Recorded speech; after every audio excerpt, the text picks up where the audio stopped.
Hello, it's Denise with Minty Green Mama, and I am here tonight to do a quick January favorites video.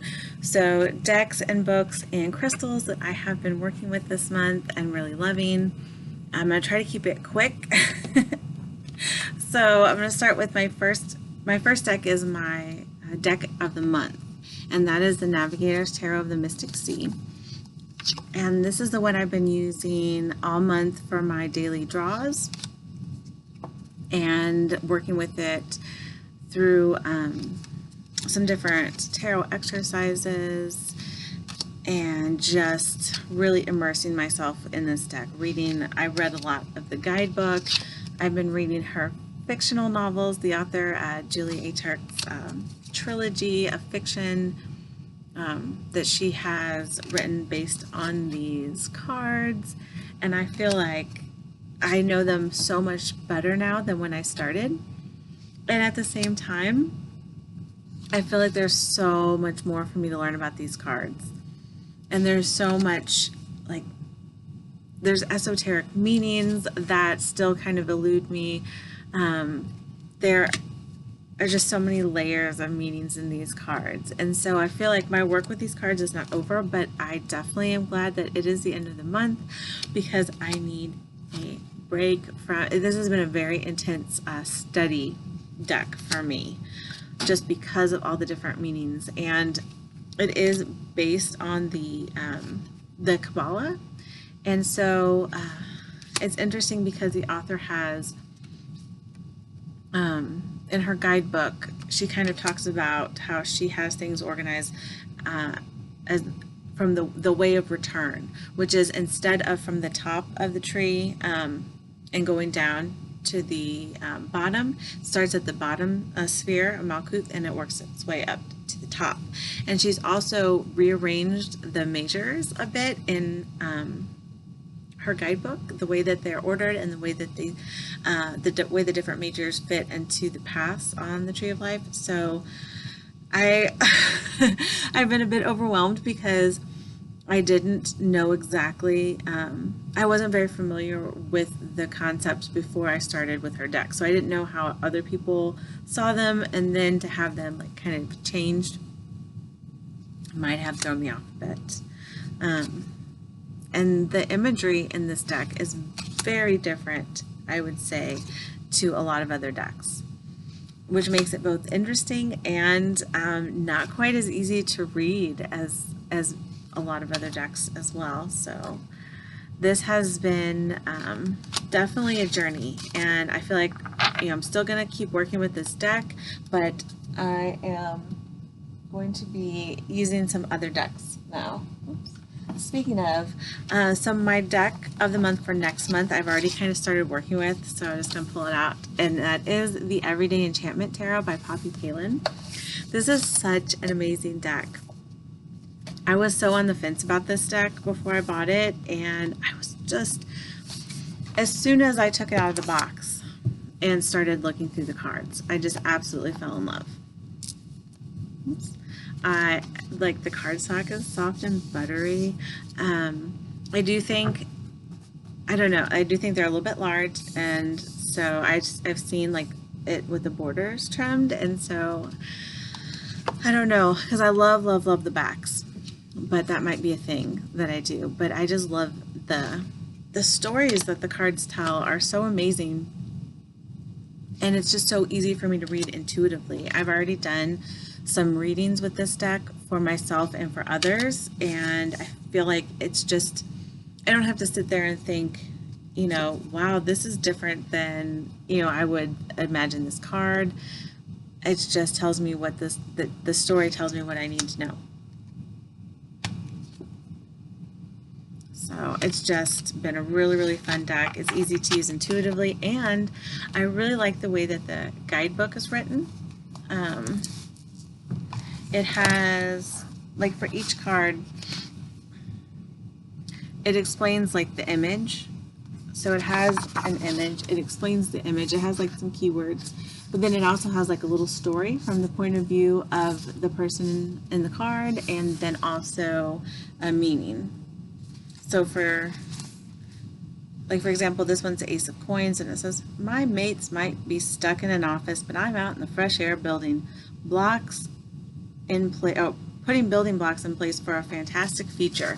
So it kind of is just like very much that person telling a story, which makes it fun to read the guidebook, and it's not like overloaded with information. So I think that's going to be a nice, fun, like easy read that I can get through this coming month in February. So that'll be fun. Another little deck that I really liked using is the Sweet Dreams affirmation deck. It's by Rose and Sarah. It says nighttime affirmations before bed. And so this has been fun. I really, really, really want to learn how to like astral travel and lucid dream, and working with my dreams is something I'd like to do. I don't always sleep very well, and so I hardly ever remember dreams that I've had lately. I used to be able to do that, so that's something that's on my list of things I want to study and read about this year. But so this little deck, they're just these cute little cards, and each one has a little affirmation or a little saying, and the idea is to say it to yourself before you go to bed. So this one's transformation. With the help of my dreams, I am ready to make changes toward a new life. So they're just all kind of nice ones, and well, of course they're all nice, they're all affirmations. And it's late and I'm tired. So I've just kind of shuffled this little deck, and I just pull a card for the night. Joy. I follow my bliss and accept limitless joy. And then I'll set this up where I can see it when I'm in my bedroom, and then I'll read it over several times a day, and just to kind of keep it fresh in my mind. And I'll try to remember to say it to myself while I'm laying down before I fall asleep. And since sometimes it takes me a while to be able to fall asleep, sometimes I can repeat it to myself several times. So it's been fun working with it. I don't know that it's having a lot of necessarily a lot of effect, but it's something that I want to work with more, like trying to remember my dreams, and I want to start keeping a dream journal again and all that stuff. So that's kind of like I'm easing into it a little bit with that deck. Another fun deck that I have been pulling out, this one has been actually really interesting, and this I was gifted this deck. This is the Rhoda Tarot. Let's see if I can find Rhoda Tarot by Soror Zadkiel. I don't even know. I don't know that much about the deck, but that's just like what the tiny little print says on the top of these little like information cards. So this is like the little white book, but in card form. And so this is also based on the Kabbalah. It's a Kabbalah-based deck. I love the little backs. This is like a mini-sized deck. And yeah, it's just, and the colors, I mean, you can tell, like, they're very brightly colored. But this has some amazing cards, and it's been pretty spot on when I've done readings with it. So this one, for example, is a Princess of Pentacles, and it says on the bottom, Princess of the Echoing Hills, Rose of the Palace of Earth. And so let me see if I can find some. Okay, so here's some of the minors. So Three of Swords is Lord of Sorrow. And Lord of Peace Restored is the Two of Swords. So it's interesting. For example, this one, the Two of Swords, it says, in a reading, I'm looking on the little cards here, in a reading, compromise, friendship, resolution, balanced force, indecision. So I get indecision is something that I usually read in a Two of Swords, but friendship and compromise is not necessarily something that I usually see in a Two of Swords. So it's been really, really interesting to work with. And yet I feel like it's been really accurate going by the meanings in these little tiny, I mean, because this is the mini deck probably. I mean, the print is so small, but the minors only have about a line or so of meanings, and then there's a few, a little bit more information for the majors about, just generally like the esoteric title, Hebrew letter, mystical attributions, the 32 Paths of Wisdom, Path on the Tree of Life, Musical Note, Color, Cube of Space. So it's just really, really interesting. And I gotta say, like, I don't always understand the connections because it's something that I'm still studying and learning. But it's a fun mini deck. And it's Queen of the Thrones of Water, Empress of the Undines? Undines? I don't know how to pronounce that. Let's see. Oh, so here's an interesting little, you can see two kings side by side. So they're basically like in the same position, but with a different, and it looks like there's, you know, like sacred geometry back there. They have the different elements. Wands is fire, and swords is air, which is the elemental associations that I normally use, and some decks have those reversed, so that's nice. Like, look at this Temperance card. And let me find, okay, just one more card because it's so cool. I believe, I tried to look up this deck to learn more about it. I believe that you can buy it on Etsy, if I'm not mistaken, and I totally apologize because I did not take note of the shop name because I didn't buy it, so I do not remember. I was looking to see if there was a guidebook. I did not see like any additional guidebook information, but I didn't look really extensively, so it may be that I missed something. Oh, for the love of all that is good and decent. Come on. Here we go. Okay. The Star. This is one of my favorite. There's so many, but look, it's very like, it's got like the elongated skull, very much like, I think of like, you know, alien type, you know. So anyway, that's just, I absolutely love it. And it's got some crystals.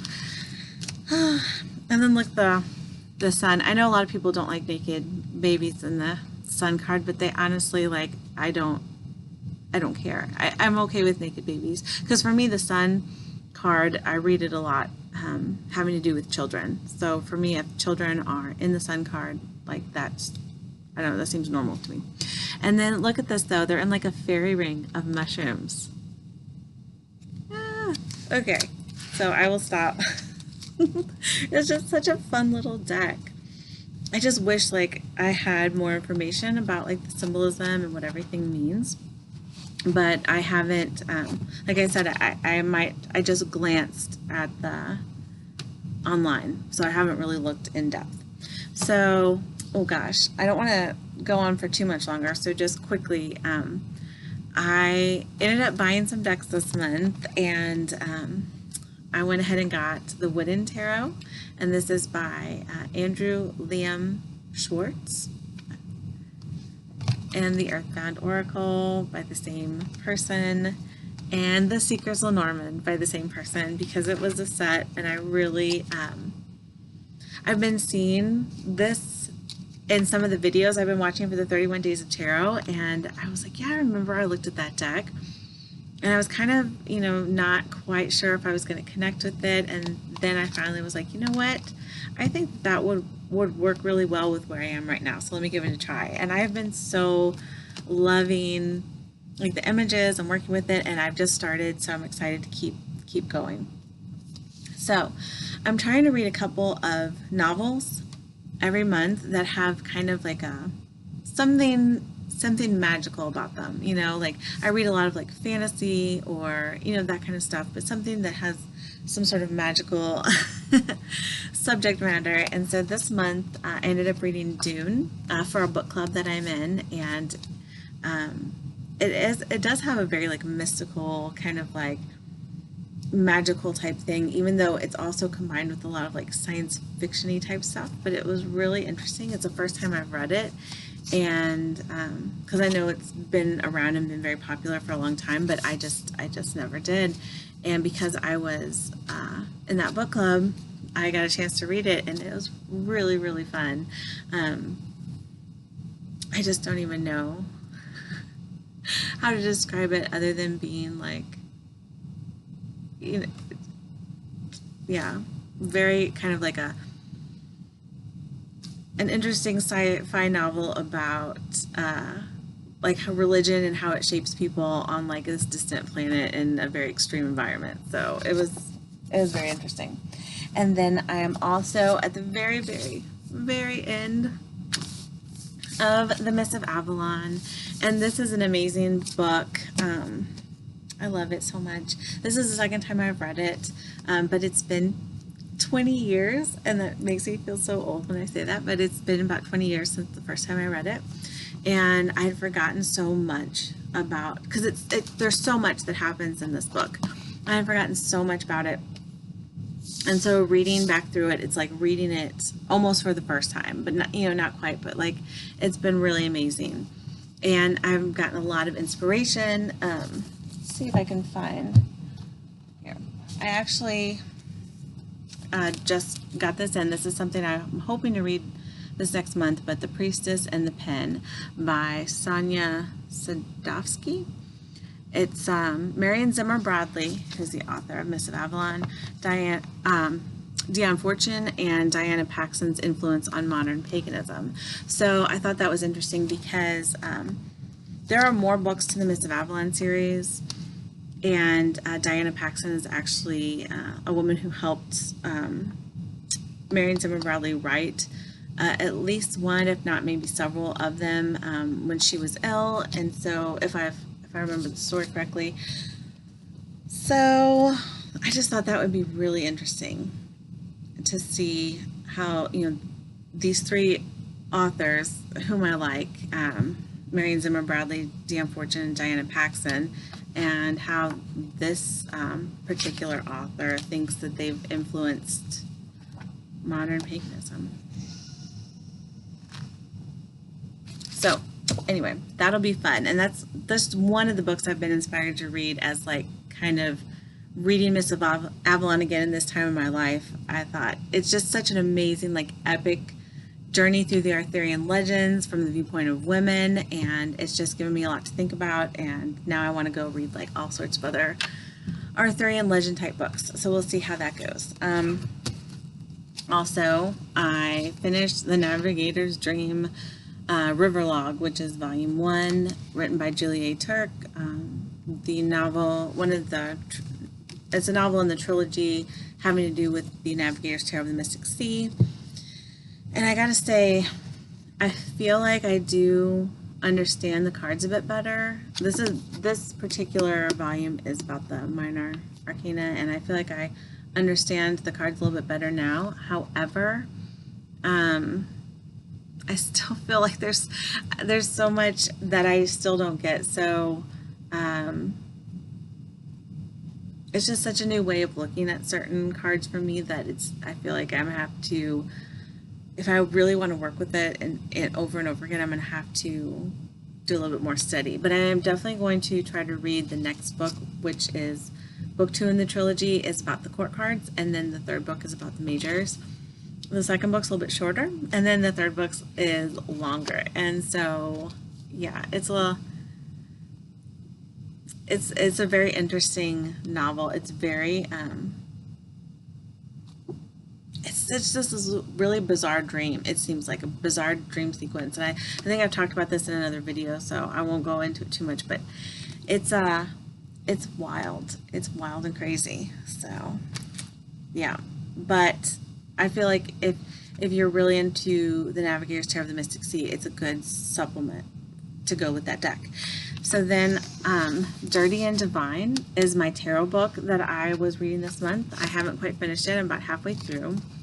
I know so many people that are reading this book. Well, not so many, but I know several people that are reading this book and they really like it. I both really liked it so far, and I also didn't like it. So I don't know. It's just, and it's not that I didn't like the book. It's just I don't always agree with the author, so I guess I could put it that way. Which I still feel that that's good to read something that I don't always agree with all the time. Like I would read, so basically Dirty and Divine is she calls it a vision journey, a tarot-led vision quest to reclaiming your femininity in all its lucid and colorful depths. And dirty and divine is basically, I think that it's saying that within like the nitty gritty, like dirty, details of life, that's where you can find the divine. Like, it's not separate. It's like the same thing. It's not like there's this good thing and then there's all this other stuff. It's like all kind of the same. I think. So basically the point is that you go on your own little vision quest. I don't know, not vision quest. How can I put this? Like you contemplate a card every day and see how that plays out in your life. I guess like you could do like a daily draw or you could just journey through the cards. Like this is the Fool, the day of the Fool, and how is that Fool energy coming into my life today? And so then she kind of has a little bit. It says it's a meaning, and I guess some of them are meanings, like intuitive meanings. Some things like are just kind of, I think, it feels like her explorations of what she feels those meanings could be, or what impacts like how she thinks about those meanings. And then there is the her section on my journey, and then harness the power of that card. So let's see. So this one's strength, harness the power of strength, and then dirty and divine spell words of strength. So for example, this one is, I can carry that which calls me. And the reason that I have had kind of a rocky road with this book is because like I said, I would read one of the card meanings that she had, and I would really not agree with, like, that just didn't fit in with my life. Now that that's an invalid experience, it's totally fine. Everybody has a different experience. It's just that her meanings and experiences didn't really line up with how I felt about the cards. But some of them really did. So some of the cards I would really disagree with, and some of the cards I would really agree with so far. And I feel that that is kind of good in a way, because it's good to kind of step out of my little like comfort zone, and kind of see somebody else's viewpoint sometimes. And I don't have like such a strong, like, it's not like a strong like, oh, I can't see that at all, but it's just very like, I'm reading this, I don't really agree with it, why am I reading it, type of a thing. But then I'll read the next card and be like, oh yeah, I agree with that. So it's been kind of an interesting journey with this book, and I plan on finishing it hopefully this next month in February, and doing my own journey through the cards, because that's what counts, right? It's not somebody else's meanings and someone else's journey that really counts in the end. It's your journey through the cards. So that is, I think one of the things too is when I got this book, I was feeling like, I don't know why I thought it was gonna be a little bit more practical. Like, here's like how you do this, and here's how you take this card and incorporate it in your day, like a more like practical like thing. And it's very like, here's my, it's a journey through the cards, here's my journey, here's a meaning, and how does that play out in your life? Now go.